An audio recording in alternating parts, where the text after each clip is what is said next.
Hmm, how was it growing up? Growing up was great for me. I was ignorant, even growing up in a drug-infested environment like Harlem. Um, we were just being kids. We didn't really know, the situation that we was in. And then when I moved to Long Island, my grandfather went right into sports. And the stuff I was able to use, I was able to use the stuff from the city, you know, to help me thrive in sports. My relationship with my mom's was very unique. I got to know my mother as a person at a young age.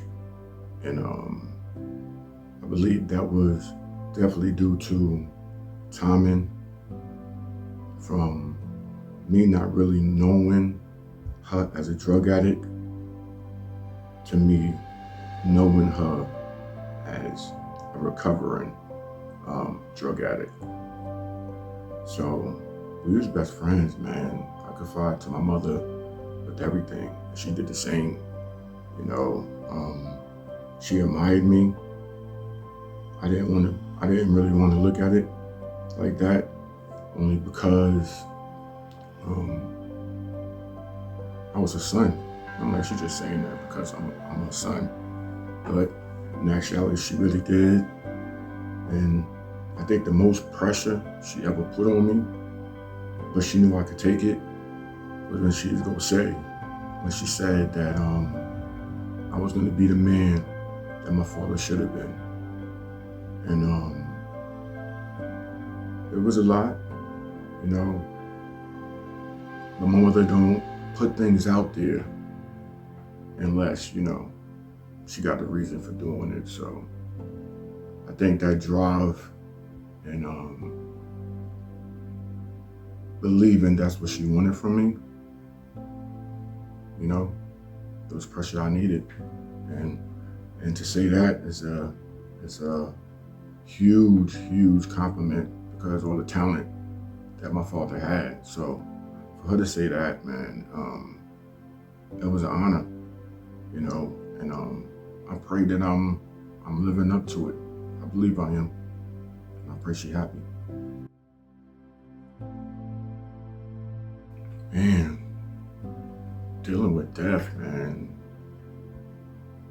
When you deal with a lot of death, what it does is it freezes some of your emotions. Like it kind of really take a part of your emotions out. For instance, it's hard for me to miss people when I know I got people, that I would never ever see again. I miss them. You know, um, but I believe God allowed it to happen because a part of my emotions had to be frozen in order to make certain decisions that I have to make with what I'm doing now. You know, and this when He sends, someone to fill that void, and my wife did it. So that part of emotions that's frozen, that I believe I don't have, or it's hard to process, my wife feels that, and I believe that's the awesome thing about being a union. Whew. The toughest thing about growth is separation. Um, we all have visions growing up, and I believe the reason why a lot of people don't really get to their vision is because as you go up and your vision start becoming reality, what's not reality is the people that you visioned there, and I think that's the toughest part because we all grow, we all are set on different paths that God gave us, and it just caused a lot of differences.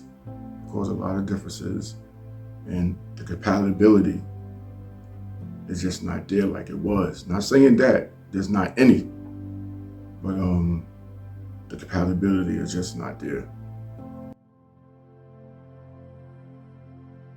What separate me from most is that I believe I make more conscious decisions a day. That means I'm more aware of my decisions that I make, so I'm able to prepare more than others, you know. And that takes some work. To be a detail-oriented person, you really have to look at things in a deeper aspect, which means you have to be aware of things as well. And I trained myself that way because I know the subconscious is very powerful. Why AAU Club? AAU Club because I fell in love with the world playing AAU. It opened my perspectives. It gave me a broader horizon. It opened up opportunities for me, you know. And I wanted to do an AAU club to do the same. Now what was missing, the reason why I'm doing it is the reason why I was able to live the life of AAU is because of my talent. You know, a lot of kids are not fortunate to get blessed with talent at a young age. You know, my talent paid for my admissions. You know, and there's a lot of kids out there who got the will, who got the work ethic, but they just don't have the talent. You know, and then they also don't have the money to pay for it. You know, AAU is not cheap. AAU is not cheap. You know, but I decided to do this along with my nonprofit to put, you know, my club in a position to where, you know, these kids don't have to pay. You know, I'm not in AAU to make money. You know, I'm in it to actually provide opportunities. You know, I'm giving opportunities to the kid who's too short. You know, I'm giving opportunities to the kid that's come from a broken home, and so on and so on.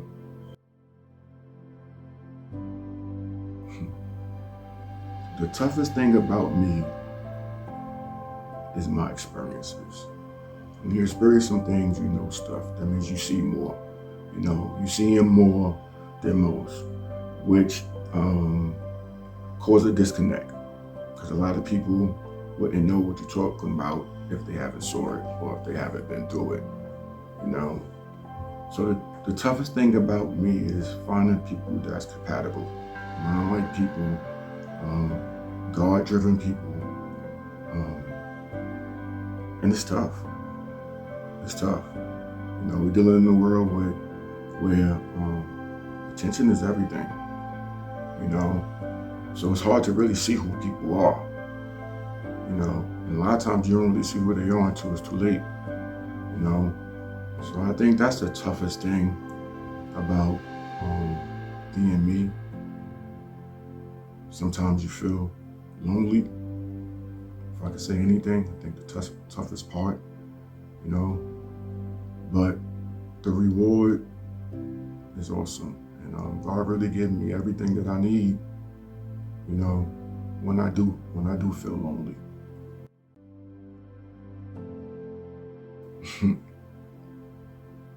The biggest thing that I took away from the past year was to not explain something I do not have understanding over. You know, because what I realized, I was explaining stuff from the little understanding that I had. So I was really taking bits and pieces of things, you know. Now to me, it's making sense. But to the people that I'm talking to, I'm all over the place, you know. So I'd rather just, you know, be quiet until I have an explanation. You know, and I pray that people allow me that time to do it, you know, because the next time I come to them, I'm gonna have more clarity, you know, and I think that's the main thing. You know, words ain't no joke. You People could twist your words, you could twist your own words, So it's better that I have a certain type of clarity, for my sanity, that I knew I could say something, and then move on.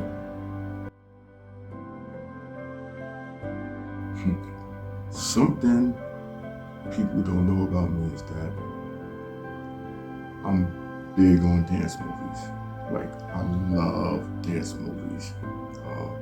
All the Step It Ups, all these dance movies. Because even being an athlete, the way they move their body and their agility, man, I'm a fan. Because a lot of times I'll be seeing them do some of the moves, and I could just think about me doing it, and I start hurting, And I think I just got such a admiration for their creativity. And it's awesome, man. It's like they just in their own world, and they at peace. And you could tell they love what they do. You could tell they love what they do. So yes, I love dance movies. Necessary. Overwhelming. Together. Everything. God. Mountains. Lessons. Stressful. Peace. Birth.